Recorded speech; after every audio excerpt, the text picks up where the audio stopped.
إن الحمد لله نحمده ونستعينه ونؤمن به ونعوذ بالله من شرور أنفسنا ومن سيئات أعمالنا من يهده الله فلا مضل له ومن يضلله فلا هادي له وأشهد أن لا إله إلا الله وحده لا شريك له وأشهد أن محمدا رسول الله صلى الله تعالى عليه وعلى آله وسلم تسليما كثيرا أما بعد فأعوذ بالله من الشيطان الرجيم بسم الله الرحمن الرحيم قل للمؤمنين يغضوا من أبصارهم ويحفظوا فروجهم ذلك أزكى لهم إن الله خبير بما يصنعون وقل للمؤمنات يغضضن من أبصارهن ويحفظن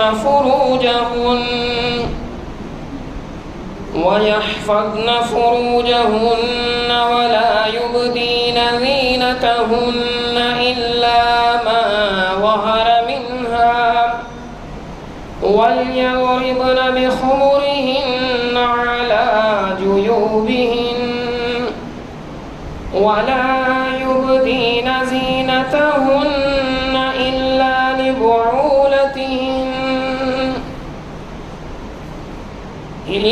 لبعولتهن أو آبائهن أو آباء بعولتهن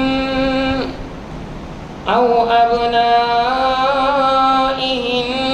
أو أبناء بعولتهن أو إخوانهن أو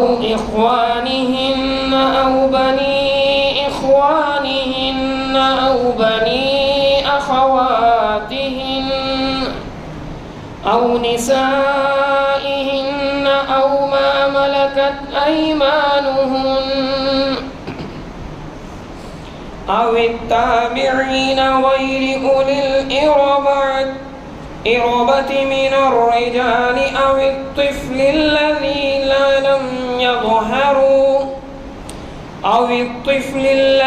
لم يظهروا على عورات النساء ولا يضربن بأرجلهن ليعلم ما يخفين من زينتهن وتوبوا إلى الله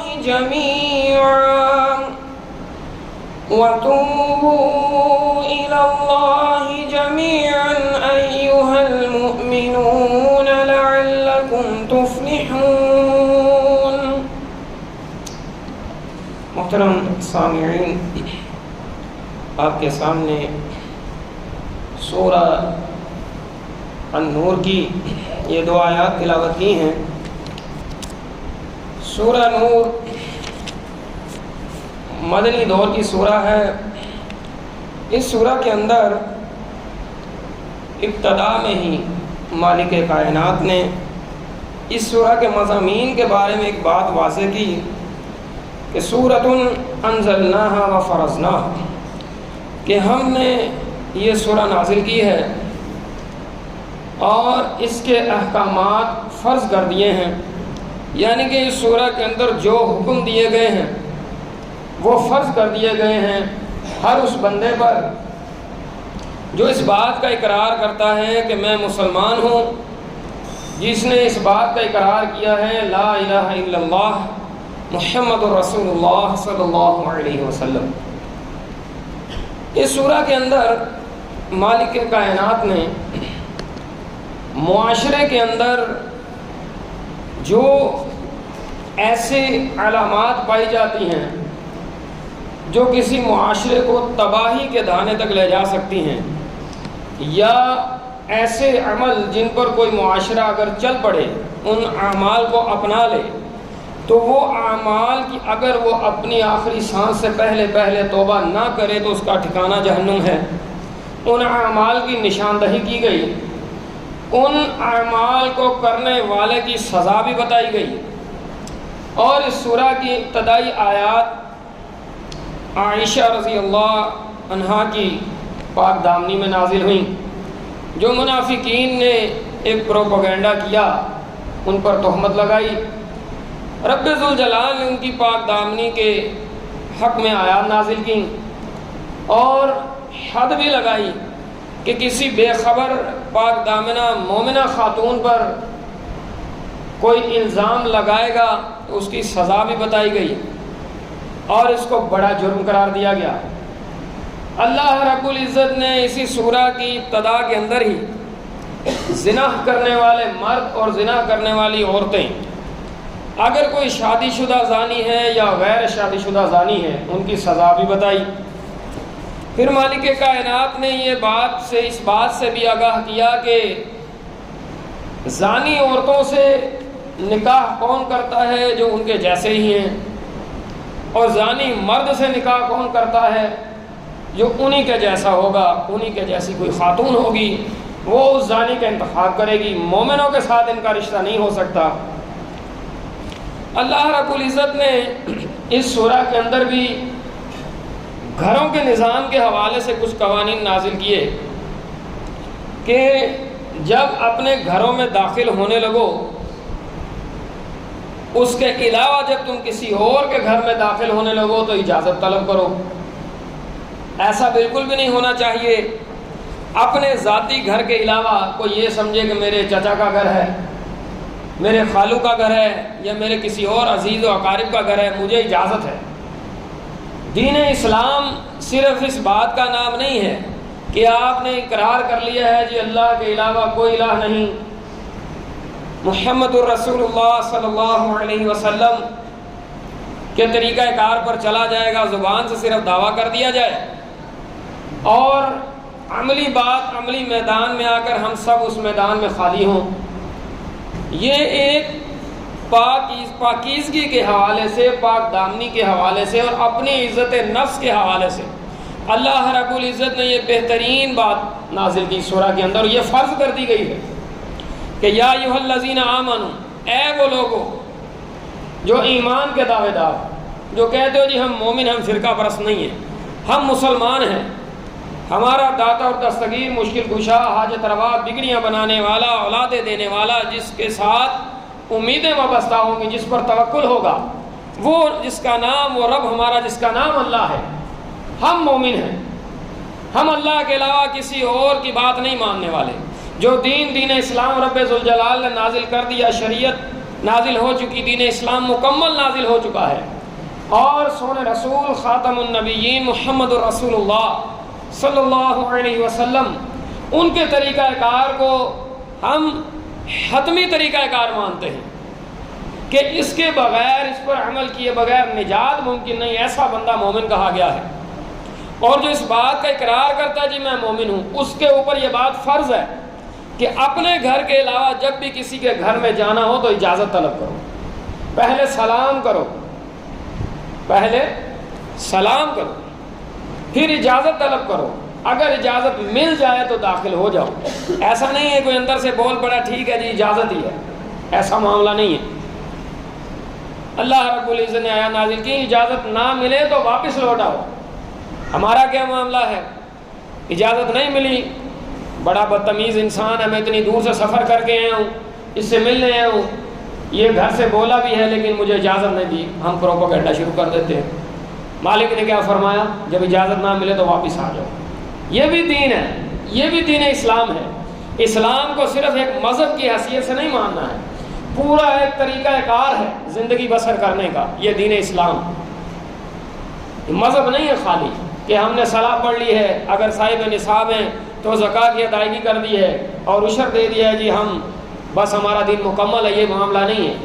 حدیث میں تو یہاں تک آتا ہے، جوتا پہننے تک کا طریقہ بتایا گیا ہے، پانی پینے کے طریقے، جوتی کا تسمہ کون سا باندھنا ہے، کپڑا کیسے پہننا ہے، برتن کو ہاتھ کون سا پہلے لگانا ہے، کھانے پینے کے برتن میں سانس نہیں لینا ہے، کنگھی کس طرح کرنی ہے، سارے عمل بتائے گئے ہیں مختصراً۔ اللہ رب العزت نے اپنے سونے نبی کے ذریعے سے مکمل وضاحت کروا دی ہے، اکیلا تنہا نہیں چھوڑا ہے کسی بھی معاملے میں۔ کوئی یہ کہے جی ہمیں معلوم نہیں ہے، سفر کرنے کا طریقہ بھی بتایا ہے، سواری پر بیٹھنے اور اترنے کا طریقہ، سفر کے دوران کیا معاملات ہیں، سفر پہ واپسی آؤ گے کیا معاملات ہیں، یہ سنت مکمل ہے۔ شرط یہ ہے کوئی ان کو سیکھنا چاہے، سمجھنا چاہے، علم حاصل کرنا چاہے تو اس کو علم ملتا ہے۔ اب جو آپ کے سامنے میں نے آیات تلاوت کی ہیں، اللہ رب العزت نے ان آیات کے اندر پردے کے احکامات نازل کیے۔ جب بھی پردے کا تذکرہ آتا ہے ہمارے سامنے سب سے پہلے یہی بات آتی ہے، جی خواتین کا معاملہ ہے یا خواتین کو پردہ کرنا چاہیے۔ خواتین کو پردہ تو کرنا چاہیے، یہ فرض ہے، ان پر بھی فرض ہے، لیکن مردوں پر سب سے پہلے فرض ہوا ہے۔ فرمایا کل للمؤمنین یغضوا من ابصارہم، کہ مومن مردوں سے کہہ دو کہ اپنی نظریں نیچی رکھیں۔ مومن مردوں سے کہہ دو کہ اپنی نظریں نیچی رکھیں۔ یہ اگر ہم اپنے معاشرے کا کسی مومن کے بارے میں، تو یہ میں گمان نہیں کر سکتا کہ وہ گلی محلوں میں آوارہ لڑکوں کی طرح چوکوں میں چوراہوں میں کھڑا ہوگا فالتو فارغ، اور ہر گزرنے والے کو سر سے پاؤں تک وہ دیکھ رہا ہوگا، ایسا تو نہیں ہو سکتا۔ لیکن اگر ہمارے معاشرے کی طرف نظر دوڑائی جائے، کچھ لوگ ایسے آپ کو گلی محلوں میں بازاروں میں نظر آتے ہیں جن کا کام کاج تو کچھ نہیں ہوتا، لیکن وہ بازاروں میں جب بھی دیکھیں گے وہ کھڑے ہوں گے، گزرنے والوں کو وہ دیکھتے رہیں گے، نظریں پھاڑ کر دیکھتے رہیں گے جسے کہا جاتا ہے۔ لیکن جو ایمان والا ہے اس کے اوپر اللہ رب العزت نے فرض کیا کہ وہ اپنی نظریں نیچے کرے گا۔ جب نظریں نیچے کر لے گا تو بے حیائی کی طرف کے سارے دروازے بند ہوں گے۔ پہلے تو فالتو بازاروں میں چلنے پھرنے سے منع کیا گیا، فالتو کھڑے ہونے سے منع کیا گیا۔ دوسرا، اگر کسی کام سے کوئی جا رہا ہے، کوئی ضرورت ہے، جانا پڑ گیا ہے، پہلے مرد کو حکم دیا گیا ہے کہ وہ اپنی نظریں نیچی رکھیں، اور فرمایا کہ وہ اپنی شرمگاہوں کی حفاظت کریں۔ جو اپنی نظر کی حفاظت کر لے گا پھر اس کی شرمگاہ کی بھی حفاظت ہوگی۔ جو اپنی نظر کی حفاظت نہیں کرے گا پہلا رستہ وہ ہموار کر دے گا، نظروں سے وہ معاملہ شروع کرے گا، پھر اس کی شرمگاہ بھی حفاظت میں نہیں رہے گی۔ پھر فرمایا کہ یہ بات ان کے لیے بڑی پاکیزگی کی بات ہے، اور جو یہ کام کرتے ہیں اللہ ان سے خبردار ہے۔ پاکیزگی کی بات کون سی ہے؟ نظروں کا جھکائے رکھنا، اپنی شرمگاہ کی حفاظت کرنا، بازاروں میں فالتو نہ کھڑے ہونا بے فضول بنا کسی مقصد کے کام کے، یہ پاکیزگی کی بات ہے۔ اب اگر کوئی سمجھانے والا سمجھائے کہ بھائی بازاروں میں چوراہوں میں کھڑے نہ ہو، تو ہم اس بات پر عمل کرنے کی بجائے اس پر غصہ ہوں، اس کی بات ہمیں ناگوار گزرے، تو یہ ہماری بدبختی ہے، کیونکہ مالک کا حکم ہے اور یہ بات فرض ہو چکی ہے۔ اللہ رب العزت نے اگلی آیت کے اندر، آیت نمبر سورہ نور کی 31 میں مالک کائنات نے وَقُلْ لِلْمُؤْمِنَاتِ يَغْضُضْنَ مِنْ أَبْصَارِهِنَّ، اگلی آیت میں پھر مومن عورتوں سے بھی کہا کہ اے نبی ان سے بھی کہہ دو، مومنہ عورتوں سے، کہ سب سے پہلے وہ اپنی نگاہیں نیچی رکھیں، اپنی نگاہیں نیچی رکھیں اور اپنی شرمگاہوں کی حفاظت کریں۔ فرمایا اور اپنی آرائش یعنی زیور کے مقامات کو ظاہر نہ ہونے دیا کریں مگر جو اس میں سے کھلا رہتا ہے۔ یہ ایک بات ہے، مگر جو اس میں سے کھلا رہتا ہے۔ اس میں سے کئی بے پردہ لوگ یہ جواز نکالتے ہیں، جی سر سے دوپٹہ بھی کھلا رہ جاتا ہے، سر بھی ننگا رہ جاتا ہے، چہرہ بھی ننگا رہ جاتا ہے اکثر اوقات، اور زیورات جو ہاتھوں میں پہنے ہوتے ہیں یا ہاتھ وغیرہ یا پاؤں میں جو زیورات ہوتے ہیں وہ بھی اکثر کھل جاتے ہیں۔ آیا نہیں قرآن میں جو خود ہی کھل جائے، یہ وہ معاملہ نہیں ہے۔ کن سے کھل جائے، کن حالات میں کھل جائے، وہ آگے بیان کیے گئے ہیں رشتے۔ یہ بات محترم خواتین بھی غور سے سنیں اور مرد حضرات بھی، چونکہ جب یہ الفاظ تو سخت ہو سکتے ہیں لیکن اصلاح کے لیے استعمال کرنے پڑیں گے۔ جب کوئی ایمان کا دعویٰ کرتا ہے نا، مومن بڑا غیرت مند ہوتا ہے، ابھی آپ نے بھائی فرمان کی بات سن، مومن بڑا غیرت مند ہوتا ہے اللہ کے معاملے میں، لیکن جب غیرت کا جنازہ نکل جاتا ہے نا تو پھر بندہ کہتا ہے کہ پردہ تو جناب نظروں کا ہوتا ہے۔ گھروں میں اکثر اوقات دیکھا گیا ہے، جوائنٹ فیملی سسٹم ہے زیادہ تر، تو کہا جاتا ہے جی ہم سب بہن بھائیوں کی طرح رہتے ہیں، ہم سب بہن بھائیوں کی طرح رہتے ہیں۔ دیور جیٹھ کے پردے کے بارے میں سونے رسول خاتم النبیین صلی اللہ علیہ وسلم نے فرمایا، صحابی رسول کے پوچھنے پر فرمایا الحم والموت، یہ جو ہم ہے نا دیور جیٹھ، فرمایا یہ موت ہے، دوسرے پردے تو دور کی بات ہے، تمہارے گھر سے ابتدا ہے۔ اور جو یہ آیات نازل ہوئی دوسرے مقام پر خاتم النبیین صلی اللہ علیہ وسلم کو جب یہ آیات نازل ہوئی سورۃ الاحزاب میں، یا ایھا النبی، کہ اے نبی صلی اللہ علیہ وسلم، کل ازواجک و بناتک، سب سے پہلے کہا کہ اپنے گھر سے ابتدا کرو، اپنی بیویوں کو کہو، اپنی بیٹیوں کو کہ وہ پردہ کریں۔ یہ ایک قاعدہ اور قانون ہے کہ جب بھی کوئی بات ہم اپلائی کریں گے نا، سب سے پہلے اپنے نفس پر، اپنے اوپر، اپنے گھر سے شروع کریں گے۔ ایسا نہیں ہے کہ دوسروں کے معاملات دیکھتے رہیں گے، اپنا گھرانہ اس سے فارغ ہوگا۔ ہم دوسروں کے گھروں کا نظام دیکھیں، یہ بے پردہ ماحول ہے، اپنے گھروں کی پرواہ نہ ہوگی، ایسا نہیں ہے۔ اس بات کی، اس حکم کی حکمت کو سمجھیں کہ اللہ رب العزت نے یہ قانون نازل کیا کہ اے نبی اپنی بیویوں سے کہہ دو، مومنوں کی ماؤں سے، اپنی بیٹیوں سے کہہ دو، وَنِسَاءِ الْمُؤْمِنِينَ، اور مومنوں کی خواتین سے، کہ جب وہ گھروں سے نکلا کریں تو اپنی اوڑھنیاں اپنے اوپر اوڑھ لیا کریں۔ چہرے کا پردے کا حکم ہے یہاں پر۔ کیوں اوڑھ لیا کریں؟ أَن يُعْرَفْنَ فَلَا يُعْضَيْنَ، کہ یہ ان کے لیے باعث عظمت ہے تاکہ وہ ستائی نہ جائیں۔ با پردہ خاتون جو کسی معاشرے میں کسی عذر سے کام کے عوض باہر نکلے گھر سے، اس کا پردہ مکمل شرعی ہو، مکمل اس نے اپنے آپ کو ڈھانپا ہو، تو مجال نہیں ہے کسی کی کوئی اس کی طرف میلی نظر کرے یا اس کو چھیڑنے کی سوچے بھی۔ اگر کوئی سوچتا ہے یا ایسی کوئی حرکت کرتا ہے تو لا شعوری طور پر بھی اور شعوری طور پر بھی وہاں گرد و نواح میں پھرتا ایک مرد بھی ہوگا نا، وہ چھیڑنے والے کا منہ توڑ دے گا کہ ایک باپردہ خاتون جا رہی ہے، تمہاری ہمت کیسے ہوئی۔ اگر آج کل کے جو برقع ایجاد ہو گئے ہیں یا نقاب ہے جس میں جسم کے اعضاء نمایاں ہو رہے ہوں، پردہ کسے کہتے ہیں؟ کسے کہتے ہیں؟ جس سے اعضاء چھپ جائیں، چھپ جانا، پردے میں آ جانا کسی چیز کا۔ جب اس پردے کے اوپر، اس برقعے کے اوپر 50 قسم کی ڈیکوریشن ہوگی اور اس کے اوپر چمکدار موتیوں کے کام ہوئے ہوں گے اور جس کی نظر نہیں بھی پڑنی اس کی بھی نظر پڑ رہی ہوگی، وہ پردہ نہیں ہے۔ جب یہ سورۃ الاحزاب کی آیات نازل ہوئی ہیں اور سورۃ النور کی جو آپ کے سامنے آیات پڑھی ہیں، اما عائشہ رضی اللہ عنہا فرماتی ہیں انصار کی عورتوں پر اللہ رحم فرمائے، انصار کی عورتوں پر اللہ رحم فرمائے۔ جب یہ آیات نازل ہوئیں کہ پردہ کرو، اپنی اوڑھنیاں اپنے اوپر اوڑھ لو، انہوں نے یہ نہیں کہا ہے کہ اب پردے آئیں گے پھر پردہ کریں گے۔ گھروں میں اونی کمبل موٹے پھاڑ کر اپنی اوڑھنیاں بنا لیے، ڈھانپ لیا اپنے آپ کو۔ پھر مہاجرین کی عورتوں فرمایا اللہ ان پر رحم فرمائے، ان پر رحم فرمائے کہ جب اللہ رب العزت نے آیات نازل کی، انہوں نے گھروں کی چادروں کو اپنی اوڑھنیاں بنا لیا۔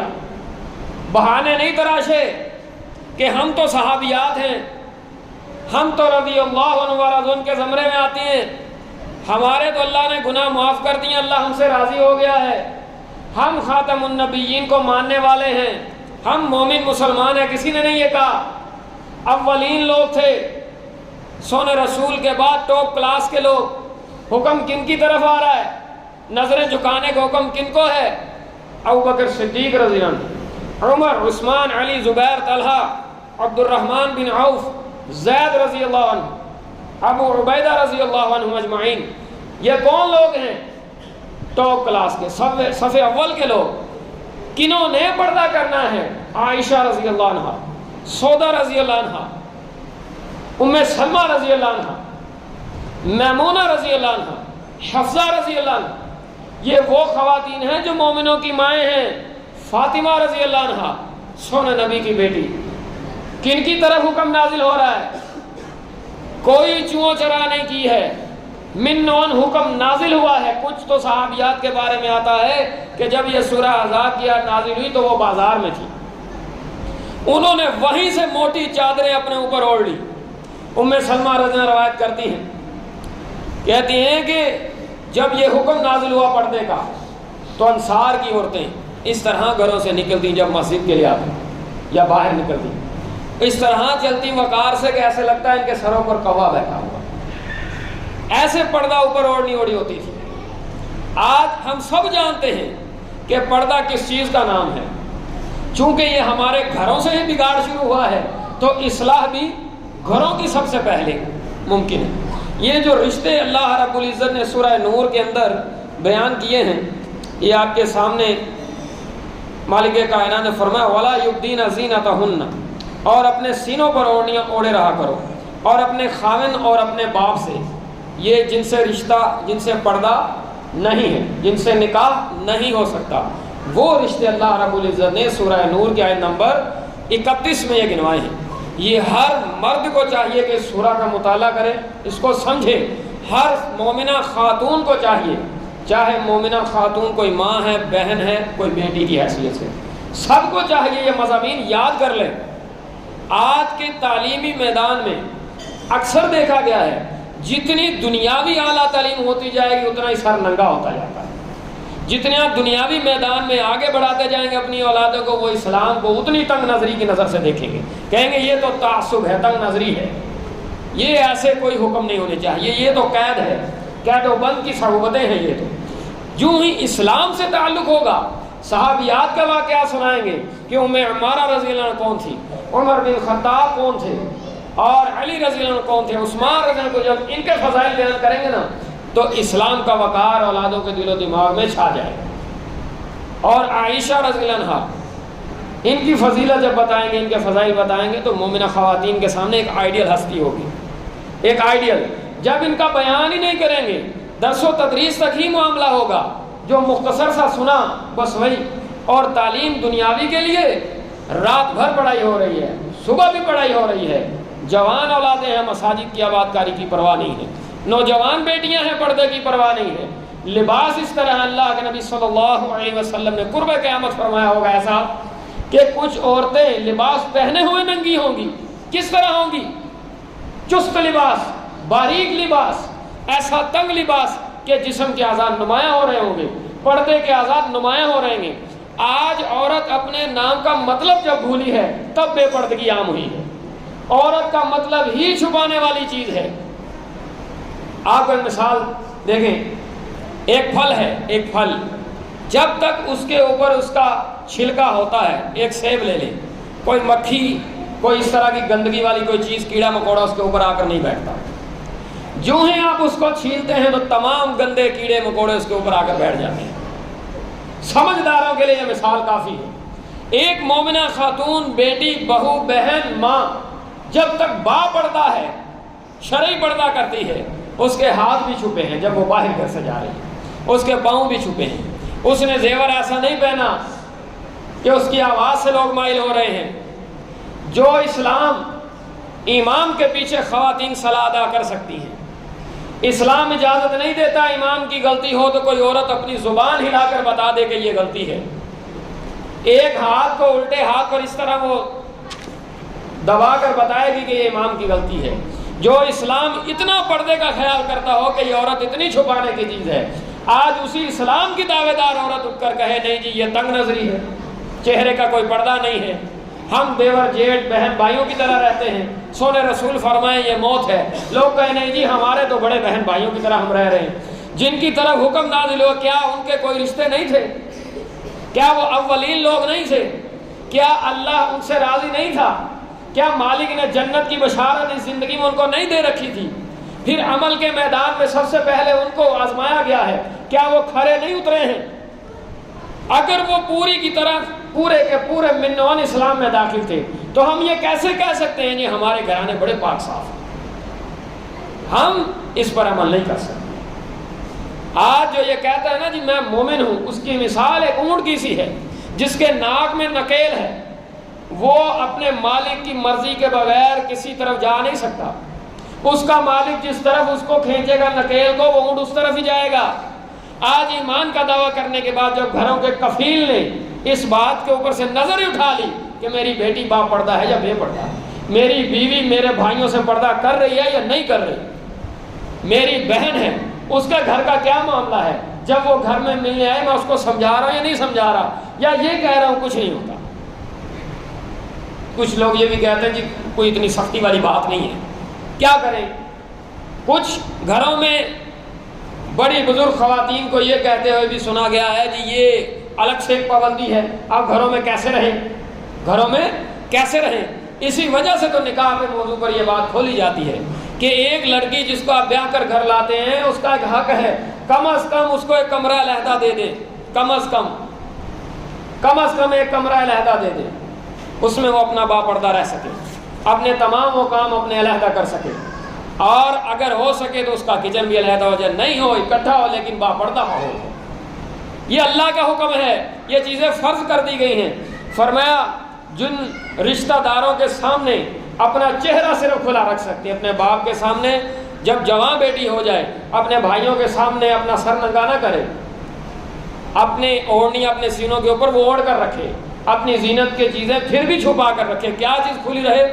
صرف چہرہ، ہاتھ پاؤں۔ فرمایا ان میں کون سے رشتے آتے ہیں؟ خاوند اور باپ اور خاوند کا باپ یعنی کہ سسر، اور بیٹے اور خاوند کے بیٹے، یعنی کہ اگر خاوند کی دوسرا نکاح ہوا ہے، خاوند کا دوسرا نکاح اس کے بیٹے ہیں، ان سے پردہ نہیں ہے، اور بھائیوں اور بھتیجوں اور بھانجوں اور اپنی ہی قسم کی عورتوں اور لونڈی غلاموں کے سوا نیز ان خدام کے، یعنی کہ اس دور میں خادم ہوا کرتے تھے، ملازم ہوا کرتے تھے، جو عورتوں کی خواہش نہ رکھیں، اور یا ایسے لڑکوں کے جو عورتوں کے پردے کی چیزوں سے واقف نہ ہو، غرض ان لوگوں کے سوا کسی پر اپنی زینت اور اپنے سنگار کے مقامات ظاہر نہ ہونے دیں، اور اپنے پاؤں ایسے طور طریق پر زمین پر نہ ماریں کہ جنکار کانوں میں پہنچے اور ان کے پوشیدہ زیور معلوم ہو جائیں، اور مومنوں سب اللہ کے آگے توبہ کرو تاکہ فلاح پاؤ۔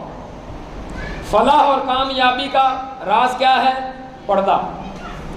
آج اگر کوئی اس کو پس پش ڈال دیتا ہے، اس کی اہمیت کو نہیں سمجھتا، گویا وہ خالی پردے کے قانون کی حکم عدولی نہیں کر رہا، سب سے پہلے وہ قرآن کا انکاری ہو رہا ہے، اللہ رب العزت کے حکم کا انکار وہ کر رہا ہے، اس کے بعد اس کو صحابہ کرام کا وہ طریقہ پسند نہیں آیا جس طریقے کو اللہ رب العزت نے حد قرار دیا تھا کہ جنت میں کون جائے گا؟ جو میرے اور میرے صحابہ کے نقش قدم پر چلے گا۔ وہ صرف عقائد کے معاملات نہیں تھے، وہ پوری زندگی کے معاملات تھے۔ آج تمام گھر بناتے ہیں لوگ، یہاں بھی کتنے بے شمار گھر ہیں، میں اپنا گھر میں جاتا ہوں، میں کہتا ہوں میرے گھر جیسا گھر ہی کسی کا نہیں، ہر کوئی بھائی یہ کہتا ہے میرا گھر اچھا ہے، میرا گھر اچھا ہے، لیکن رب ذوالجلال کا وہ گھر بیت اللہ کے نام سے جس کو ہم جانتے ہیں، غلاف اس کے اوپر بھی ہے، کتنا مقام ہے، کتنی بڑی عظمت ہے۔ مومنہ خواتین اور مومن مرد اس بات کو کیوں نہیں سمجھتے کہ عورت کا اللہ نے ایسا مقام رکھا ہے کہ یہ حکم نازل کر دیا کہ اس کو بھی ڈھانپ کر رکھو، اس کے اوپر بھی غلاف ہونا چاہیے، یہ اپنی زینت کی چیزوں کو چھپا کر رکھے، دیور جیڑ کے معاملے میں محتاط رہے۔ کچھ تو معاملات ایسے دیکھے گئے ہیں کہ مساجد میں آنا ہے جناب بڑا پردے کا اہتمام ہے، بڑا پردے کا اہتمام ہے، درس و تدریس میں شمولیت اختیار کرنی ہے، بڑا ہی پردے کا اہتمام ہے، جو ہی بازاروں میں جانا ہے پردہ، منہ سر سب ننگا ہے۔ یہ دکھاوے کا معاملہ اللہ کے ہاں قابل قبول نہیں ہے۔ مساجد کی حد تک آئے جناب پردہ منہ پر ہے، شوہر بھی بڑا خوش ہو رہا ہے جناب میری بیوی پردہ کر رہی ہے، جو ہی عزیز و اقارب میں گئے، گھروں میں گئے، محافل میں گئے، غیر شرعی محافل میں گئے، بیوی نے چہرہ کھول دیا ہے، نوجوان اولاد ہے، بچیاں ہیں، سر پہ دوپٹے نہیں ہیں، باپ کے ماتھے پر بل نہیں پڑ رہا، دعویٰ ایمان کا ہے، امید اس جنت الفردوس کی ہے، اور نافرمانی اللہ کی، اللہ کے رسول کی اور صحابہ کرام کے طریقے سے بغض و عداوت کا اعلان کر رہا ہے، تو یہ کیسے ممکن ہے؟ گلی محلوں میں جب نکلے خواتین سروں سے ننگی کھڑی ہیں، دعویٰ ایمان کا ہے۔ اللہ کے بندو، ایماندار ایسا نہیں ہوتا، ایماندار مومن مرد مومنہ خواتین اللہ اور اس کے رسول کا حکم، اللہ کا اور سنت سونے رسول کی اپنے اوپر لاگو کرنے والے ہوتے ہیں، پھر دین کی بات آگے لے کر چلتے ہیں۔ ایسا نہیں ہوتا کہ مساجد میں جناب استاد کہہ رہا جی پردہ کرو، پردہ کر لیا ہے، چست لباس نہ پہنو، لوگ کہتے ہیں نہیں جی بچیاں ہیں، کیا کہتے ہیں؟ بچیاں ابھی لڑکیاں ہیں۔ بچپن سے ہی ان کو جب آپ عادت ڈال دو گے، آپ اس پیرائے میں اس بات کو سمجھیں، بچہ 7 سال کا ہے، حکم ہوا اس کو صلاح کے لیے کہو، 10 سال کا ہو گیا، کیا کہا؟ زبردستی پڑھاؤ، زبردستی سختی کرو اس پر۔ پردے کو اسی پیرائے میں اگر آپ لے لیں تو آپ کا فائدہ ہے۔ جب آپ کہیں نہیں جی ابھی بچے ہیں، اولادیں جوان ہو گئی، 17 18 برس 20 برس کی عمر ہو گئی، پھر کام نہیں آئے گی وہ نصیحت جو بچپن سے آئے گی۔ 7 8 سال کی عمر سے آپ عبایا کی عادت ڈال دیں گے، پردے کی عادت ڈال دیں گے، بچی کو عادت پڑ جائے گی۔ وہ یہ نہیں کہے گی مجھے گرمی محسوس ہو رہی ہے یا مجھے الجھن ہو رہی ہے۔ جب نوجوان بچے ہو جاتے ہیں پھر کہا جاتا ہے جی پردہ کرو، کسی مومن گھر میں نکاح ہو جاتا ہے، وہ دیکھتے ہیں جی دعوت و ایمان کا تھا، ساری زندگی فطرانہ بھی اس گھر سے آتا تھا، لیکن پردے کے معاملات میں اس میدان میں یہ خالی ہیں۔ معلوم ہوا کہ مساجد کی حد تک پردہ تھا، باہر پردہ نہیں تھا۔ باہر جب کسی خرید و فروخت کے لیے گئے، اکثر لوگوں کی جہالت یہ بھی دیکھی گئی ہے، کچھ گھروں کی خریداری کرنی ہے، اللہ رب العزت نے مرد کو صرف خرچہ کرنے کے لیے کفیل نہیں بنایا ہے، باقی گھر بیرون خانہ کے سارے معاملات مرد کے ہیں۔ لوگ کہتے ہیں جی یہ کپڑوں کی خریداری، جوتیوں کی خریداری اور تمام گھروں کے سامان کی ہے جی عورتوں کے کام ہے۔ کہاں آیا بھی عورتوں کے کام ہے؟ ہاں کوئی ایسی چیز ہو سکتی ہے جو انسان مرد کی سمجھ میں نہ آئے، اس میں عورت کی مدد لے لے، ساتھ لے جائیں، پردہ پورا شرعی پردہ کر کے جائیں۔ اکثر لوگ تو اسی طرح بے فکر پھر رہے ہیں، پتہ ہی نہیں ہے، شعور ہی نہیں ہے، اپنے آپ کو بے فکر کر کے پھر رہے ہیں۔ تو اللہ کے بندوں جب صحابیات پر یہ حکم نازل ہوا نا، ان کے کانوں تک یہ آواز پڑی ہے، مومنہ خواتین بھی اس بات پر غور کریں، صحابیات نے گرم کمبل اپنے اوڑھنیاں اپنی بنا لی ہیں۔ اور ایک روایت میں تو یہاں تک آتا ہے کہ حفصہ بن عبد الرحمن عائشہ رضی اللہ عنہا سے دین سیکھنے آیا کرتی تھی، انہوں نے ایک دن باریک دوپٹہ لیا ہوا، باریک، یہ خواتین سمجھتی ہیں باریک دوپٹہ کسے کہا جاتا ہے، تو انہوں نے فوراً وہ دوپٹہ اس کے سر سے اتار کر، حالانکہ خواتین کی محفل ہے، مرد کوئی نہیں ہے، خواتین کی محفل ہے، دوپٹہ پھاڑ دیا ہے اور موٹا دوپٹہ ان کے سر پر دے دیا ہے۔ آج لباس کس طرح کے چل پڑے ہیں، تنگ لباس، باریک لباس، اور ترجیح دی جا رہی ہے۔ کیا یہ لمحہ فکریہ نہیں ہے؟ کیا ہمیں یہی زوم ہو گیا جی ہمارے عقائد درست ہو گئے بس ٹھیک ہے، باقی کسی چیز کی ضرورت نہیں ہے؟ تو یہ بھی بات کہاں تک جاتی ہے؟ کل امت یدخلون الجنہ، یہ ساری امت جنت میں جائے گی الا من ابا، جس نے انکار کیا۔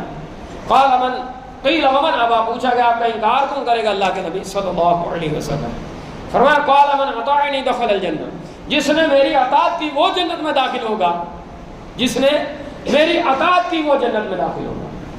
ومن عصانی فقد ابا، جس نے میری نافرمانی کی پس وہ انکاری ہے۔ آپ اس کو کس پیرائے میں لیتے ہیں حدیث کو؟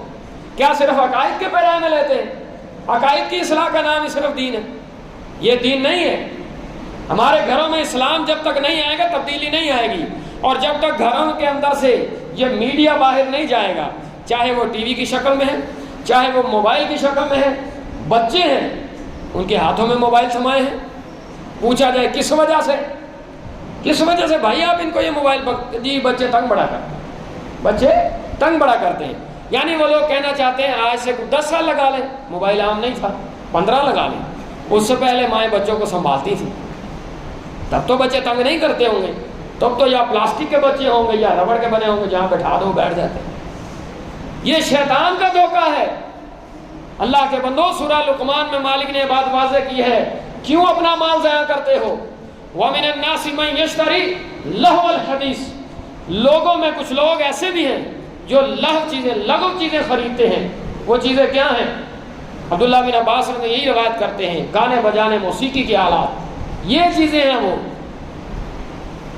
کہاں اللہ کی محبت میں شدید ہے مومن؟ اللہ کی راہ میں مال لگانے کا اعلان کر دیا جائے، جیب میں ہاتھ ڈالتے 10 روپے نکل آئے، اور جب یہ پیکج لگانے کی باری آ جائے 1000 روپے کا ہفتے کا لگ جائے، کوئی مسئلہ نہیں۔ اولادیں کیا کر رہی ہیں؟ کارٹون دیکھ رہی ہیں، فلمیں ڈرامے دیکھ رہی ہیں۔ نوجوان بچیاں ہیں کیا کر رہی ہیں؟ فلموں کے آگے بیٹھی ہیں، ڈراموں کے آگے بیٹھی ہیں۔ کیا ہو رہا ہے جی؟ یہ سیرت و کردار سازی ہو رہی ہے۔ کیسی کردار سازی ہو رہی ہے؟ کوئی ماحول کس طرح کا پرووائڈ کیا جا رہا ہے، ان کی ذہنی تربیت کس طرح کی جا رہی ہے؟ سامنے ناچ گانا کرنے والے نیم بہانہ لباس پہن کر، اور بچیوں کو ماں باپ کیا کہہ سکتے ہیں کہ تم برقع کرو؟ کہہ سکتے ہیں تم کھلا لباس پہنو، کہہ سکتے ہیں تم موٹا لباس پہنو جس میں اعضاء نمایاں نہ ہو، نہیں کہہ سکتے۔ بچپن سے ان کو کارٹون کی شکل میں جو اسٹیپ بائی اسٹیپ اولاد جوان ہوتی جا رہی ہے، پھر ان کے سامنے ڈرامے آ گئے، پھر فلمیں آ گئی، موسیقی کے آلات آ گئے، دین سے دوری ہو گئی، انہوں نے تنگ نظری کا نام دینا شروع کر دیا اور سختی کہنا شروع کر دیا اور قید و بند کہنا شروع کر دیا۔